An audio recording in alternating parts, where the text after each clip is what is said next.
station de la radio à Londres 93.8, eh bien, vous avez constaté que c'est toujours le même. La spécialisation, il s'agit bien sur un. Eh bien, nous recevons sur ce plateau éminent qui nous a présenté. Il s'agit de notre frère Abdallah, avec qui nous allons parler un petit peu sur un sujet qui nous passionne énormément. Eh bien, il s'agit en réalité de la femme. La femme, elle nous flambeau, elle est en quelque sorte, elle représente tout l'univers.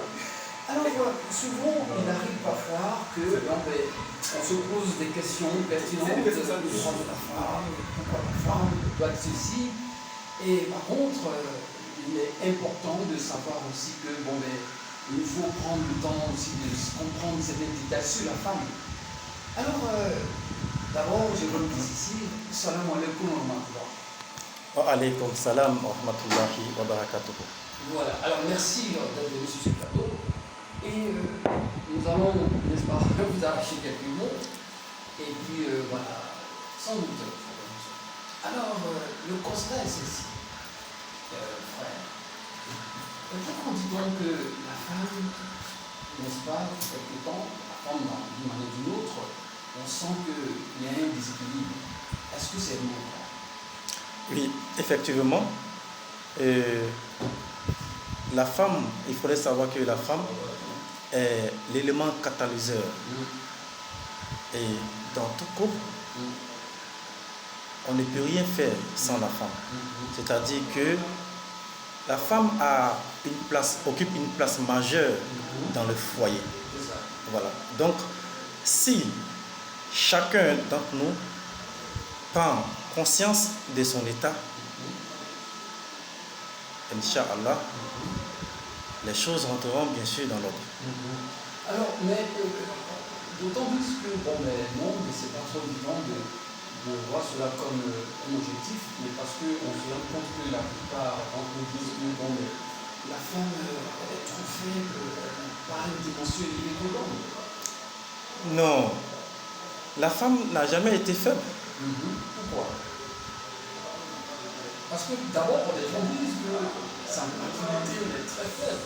Non. Sa façon de raisonner, sa façon par exemple, d'avoir une certaine notion de la vie familiale. Oui. Eh bien, nous les hommes, on dit que la femme elle est très petite dans l'esprit. Non, la femme n'est pas petite dans l'esprit. Voilà. C'est parce que certains d'entre nous n'ont pas compris le sens même de la femme. Les frères ne connaissent pas la femme. Regardez un peu. Regardez dans la création. Allah, il a créé Adam. Et après avoir créé Adam, il avait déjà tout installé. Tout. Mais Adam se sentait vraiment dans un déséquilibre émotionnel. Et Allah, qu'est-ce qu'il fait? Il va faire don à Adam d'une femme. Et cette femme, avant même de faire don d'une femme à Adam, Allah va faire endormir Adam. Et il va profiter de ce temps pour créer la femme. Allah, il a pris tout ce qui est la paix, la peur, l'inquiétude. Il a mis tout cela, il a façonné et il a mis en la femme. De telle sorte que lorsque l'homme, lorsqu'il voit la femme, il ressent la quiétude, il ressent cette paix qui est intérieure qu'on ne peut pas décrire. Voilà. Donc, lorsqu'on parle de déséquilibre, la femme joue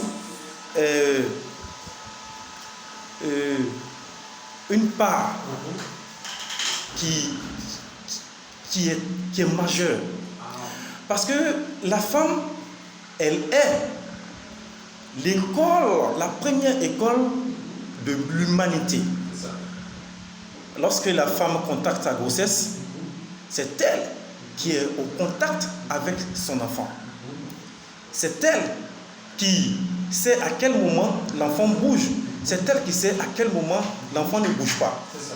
Donc, lorsqu'elle met son enfant au monde, c'est elle encore, avant que le père ne vienne, c'est elle encore qui va venir enseigner à l'enfant comment il faut manger, comment il faut boire, comment il faut s'asseoir, comment il faut marcher, comment il faut courir. C'est la femme qui est au contact permanent avec son enfant, avant que le père ne vienne chercher cet enfant pour l'insérer dans la société. Alors, ça c'est vraiment intéressant de comprendre tous ces aspects, tous ces renseignements que vous venez nous donner. Mais on va encore plus loin pour comprendre que c'est vrai que tous ces aspects concernent la femme en réalité. Mais remarquons par exemple les attitudes que manifestent les femmes dans leur vie quotidienne. On remarque qu'elles sont toujours en train d'évancer une grande partie des pensées de l'homme, où la femme pense qu'elle peut prendre des décisions sans tenir compte de son homme. Bon, lorsqu'on dit la femme peut prendre des décisions sans tenir compte de son homme, déjà, c'est déjà pas bien. Voilà, c'est déjà pas bien parce que Allah, il a établi les choses. Et c'est lui-même qui a demandé à la femme de se soumettre à l'homme. Vous voyez, donc c'est une injonction qui est obligatoire sur la femme. Ce n'est pas l'homme qui a demandé à la femme de se soumettre à lui, mais c'est Allah. Donc, si elle craint son Seigneur, qu'elle se soumette vraiment à sa parole. D'accord. Alors, maintenant, revenons sur le côté spirituel. Oui. Parce qu'il est démontré que dans les statistiques données, la femme en réalité doit être spirituelle. Mais comment peut-on découvrir une femme spirituelle? Comment est-ce qu'on peut y arriver à comprendre une femme spirituelle? De quelle façon on peut donner à ton avis? La femme a toujours été spirituelle. Mais comment? C'est inné. C'est Allah qui a créé la femme comme ça. Regardez déjà. Allah, avant de créer la femme, il a endormi d'abord Adam. Vous voyez? Donc, de l'invisible, il fait sortir le visible. Et ce que vous devez savoir, c'est que la femme, elle est représentée comme un monde intermédiaire entre l'invisible et le visible. La femme a cette capacité spirituelle qui va même au-delà de la compréhension humaine. Regardez, Allah, il a envoyé des prophètes et des messagers. Il a fait des prophètes et des messagers hommes. Il pouvait aussi faire des prophètes et des messagers femmes. Mais pourquoi il ne l'a pas fait? C'est parce que la responsabilité de la femme va au-delà de la prophétie. La femme a un rôle capital, puisque c'est la femme qui met les prophètes au monde. C'est la femme qui, lorsqu'elle veut t'élever, elle t'élève. Lorsqu'elle veut te faire descendre, elle te fait descendre. Voilà pourquoi Allah, il a demandé à la femme de se soumettre à l'homme. Parce que Allah seul sait ce qu'il a mis en la femme.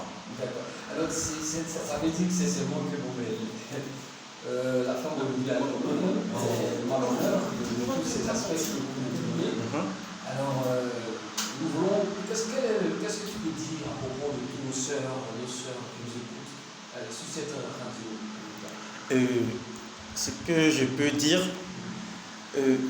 c'est que elles prennent conscience de ce qu'elles sont. Qu'elles prennent conscience de ce qu'elles sont. Qu'elles se soumettent à ce qui est écrit. Qu'elles se soumettent à leur mari.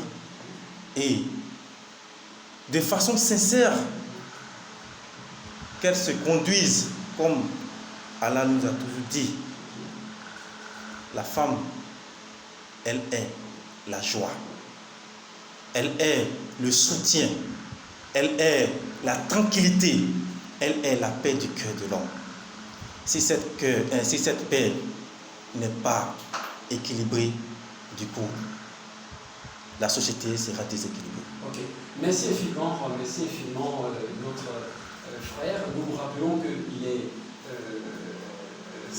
ancien pasteur converti en islam, du nom de Abdallah.